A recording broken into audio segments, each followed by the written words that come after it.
Sa balitang sports, naging matagumpay ang pagpapasagawa o pagsasagawa ng Indigenous Peoples Games na ginanap nitong weekend sa Ramon V. Mitcha Junior Sports Complex sa Puerto Princesa sa Palawan. Ang detalye sa report ni Daryl Oclares ng PTV Sports. Rise and shine, Daryl. Matapos ang 2 taong pagkahinto dahil sa pandemya, nagbabalik ang Indigenous Peoples Games dito sa Puerto Princesa City, Palawan.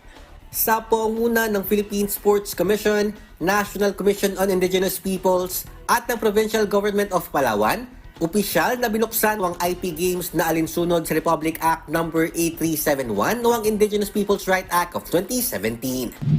Sa pamamagitan ng ganitong event ay unti-unti pong makilala at ma-fully recognized at ma-promote, ma-develop ang ating kultura. Kabuuang 8 tribo ang sasabak sa IP Games na kinabibilangan ng Palawan, Tagbanwa Central, Tagbanwa Tandulanen, Tagbanwa Calmianen, Batak, Cuyunon, Agutaynen at Cagayanen. Kabilang naman sa mga larong paglalabanan ay ang pana, sibat, supok, pagbayo sa palay, santik, trumpo at kadang-kadang.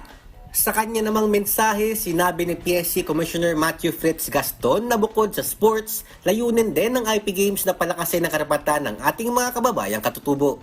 Tunay nga na kamanghang-manghang maging bahagi ng IP Games kasi dito natin makikita ang tunay na kultura ng mga IPs natin sa larangan ng sports.